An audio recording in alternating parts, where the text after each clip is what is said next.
We have this idea that if we want to lose weight, we join a gym on January 1st, we start working out regularly, and eventually we slim down. Well, here's some bad news. I read more than 60 studies on this, and it turns out exercise is actually pretty useless when it comes to weight loss. Dr. Kevin Hall at the National Institutes of Health has done some of the most important studies on exercise and weight loss. We need to rebrand exercise. Exercise isn't a weight loss tool per se. It's excellent for health. It's probably the best single thing that you can do other than stopping smoking to improve your health. But don't look at it as a weight loss tool. Exercise will definitely help you live a longer, happier life. It's just not the best way to lose weight. And the reason it has to do with how our bodies use energy. You may not realize it, but physical activity is actually a tiny component of your daily energy burn. There are three main ways our bodies burn calories. These include your resting metabolism, so that's how much energy your body burns just for its basic functioning, just to keep you alive, basically. The other part of energy expenditure is the thermic effect of food, and that's just how much energy is required to break food down in your body. The third part of energy expenditure is physical activity. For most people, physical activity, that's any movement you do, only accounts for about 10 to 30% of energy use. So the vast majority of energy or calories you burn every day comes from your basal or resting metabolism, over which you have very little control. While 100% of your calories in are up to you, only about 30% of your calories out are in your control.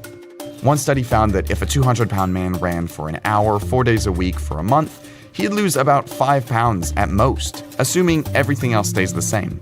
And everything else doesn't stay the same. Researchers have found we make all kinds of behavioral and physiological adaptations when we start increasing the amount of exercise we're getting every day. For one thing, exercise tends to make people hungry. And I'm sure you know the feeling. You go for a spinning class in the morning, and then by the time you eat breakfast, you're so hungry you maybe double the size of the portion of oatmeal you'd normally eat.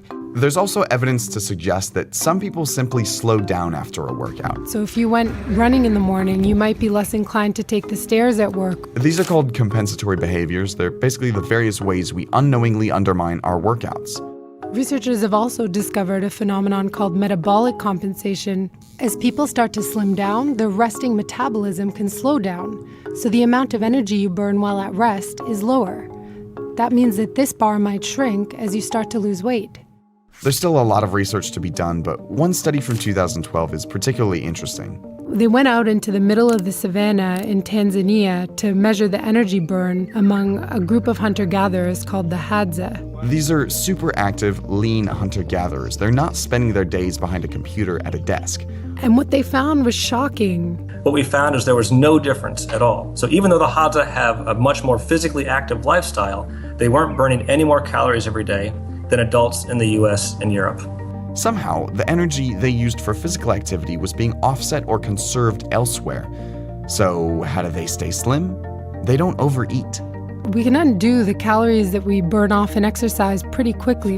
It would take about an hour of running to burn off a Big Mac and fries. You'd have to spend about an hour dancing pretty vigorously to burn off 3 glasses of wine you might drink with dinner. An hour of cycling really intensely on exercise bikes to burn off about 2 donuts.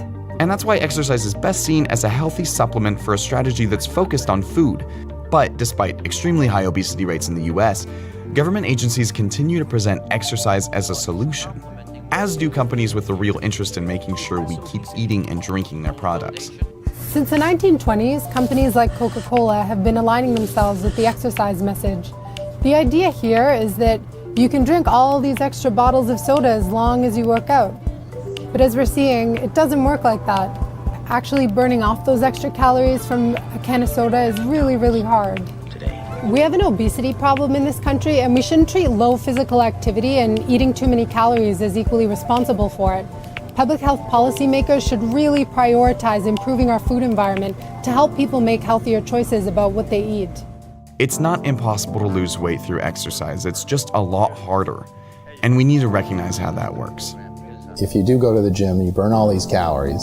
It takes you a long time to do so, and you put in a great amount of effort. You can erase all of that in 5 minutes of eating a slice of pizza. The relative magnitude is actually quite surprising, and most people don't fully appreciate that.